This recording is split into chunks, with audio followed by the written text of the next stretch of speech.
Menteri Keuangan Purbaya Yudisadewa merevisi aturan tentang pengurusan piutang negara alias utang yang wajib dibayar ke negara berdasarkan suatu peraturan, perjanjian, atau sebab apapun. Tujuannya untuk mengoptimalkan penyelesaian piutang negara.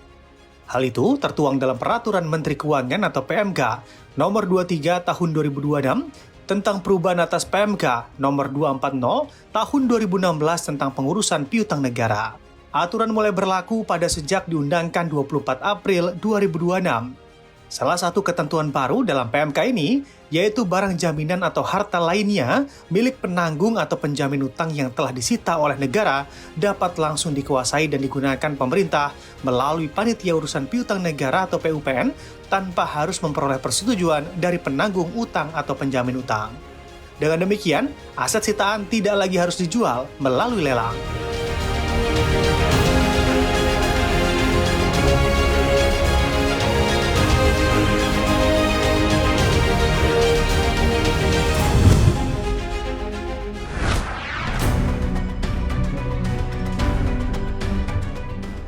Kemenko Pangan menyoroti kejadian luar biasa atau KLB, keracunan makanan. Disebutkan pada Perda Agustus hingga Oktober 2025, terjadi peningkatan KLB keracunan makanan pada program makan bergizi gratis. Oleh karena itu, Tim Koordinasi Nasional yang diketuai oleh Kemenko Pangan memprioritaskan penanganan mitigasi KLB keracunan makanan, yaitu dengan mewajibkan sertifikasi layak higienis sanitasi atau SLHS.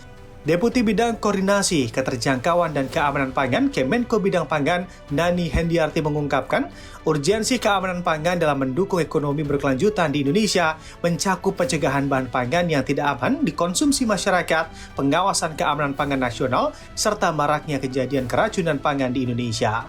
Jika dihitung secara global, maka dampaknya lebih besar lagi. Berdasarkan laporan Bank Dunia, kerugian akibat pangan tidak aman mencapai 110 miliar dolar Amerika Serikat atau 1.760 triliun rupiah per tahun yang mencakup biaya kesehatan dan hilangnya produktivitas terutama di negara berpendapatan menengah ke bawah.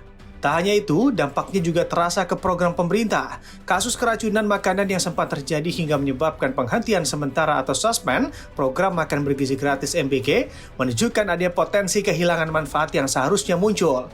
Oleh karena itu, pemerintah mendorong penguatan pengawasan keamanan pangan dengan terbitnya Peraturan Pemerintah Nomor 1 Tahun 2026 terkait keamanan pangan sebagai upaya menekan resiko dan dampak yang lebih luas.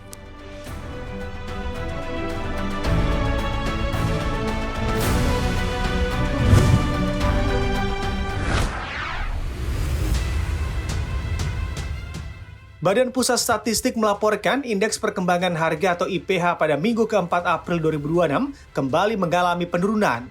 Deputi Bidang Statistik Distribusi dan Jasa BPS Ateng Hartono mengatakan, jumlah kabupaten kota yang mengalami peningkatan IPH pada Minggu ke-4 April 2026 hanya mencapai 126 kabupaten kota dari sebelumnya pada Minggu ke-3 April 2026 yang mencapai 137 kabupaten kota.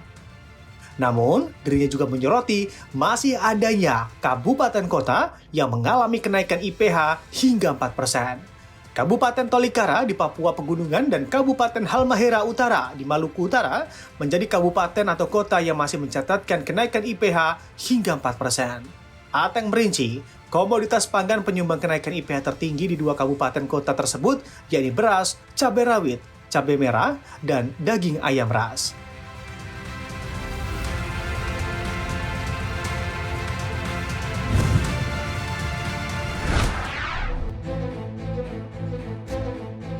Pemerintah akan melakukan penyesuaian anggaran program prioritas makan bergizi gratis atau MBG sebagai bagian dari strategi penajaman atau refocusing anggaran.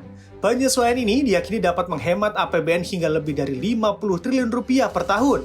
Wakil Menteri Keuangan, Juda Agung menjelaskan, dalam skema baru pelaksanaan MBG yang sebelumnya diberikan 5 hari dalam sepekan, kini dikurangi menjadi 4 hari, yakni hari Sabtu dihapus dari jadwal distribusi. Juda mengatakan, penghapusan 1 hari tersebut juga mempertimbangkan aspek efektivitas.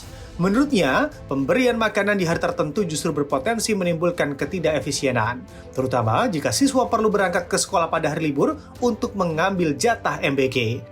Dari sisi fiskal, Juda mengungkapkan pengurangan 1 hari program ini memberikan dampak penghematan yang signifikan. Judah menghitung satu hari penghapusan setara dengan penghematan sekitar 1 triliun rupiah per hari. Tidak hanya itu, sebagai upaya penghematan anggaran, pemerintah juga akan memperketat pengawasan kualitas pelaksanaan program di lapangan. Bagi para satuan pelayanan pemenuhan gizi yang tidak memenuhi standar, akan dikenakan sanksi tegas.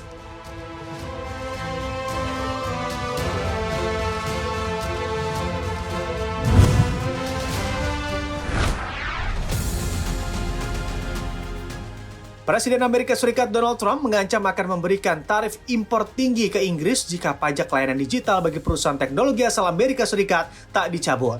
Inggris telah menerapkan pajak digital sejak 2020. Aturan ini memungut 2% dari pendapatan mesin pencari, media sosial, hingga online marketplace yang meraup untung dari pengguna di Inggris. Perusahaan teknologi besar seperti Google, Alphabet, Meta, hingga Apple jadi sasaran pajak ini. Trump mengkritik keras kebijakan tersebut dan dirinya menyebut pihak-pihak yang menargetkan perusahaan Amerika hanya demi meraup keuntungan dengan mudah. Ia menegaskan tarif impor besar akan dikenakan kepada Inggris jika tuntutannya tidak dipenuhi. Namun hingga kini, Trump belum merinci berapa besaran tarif yang akan diterapkan.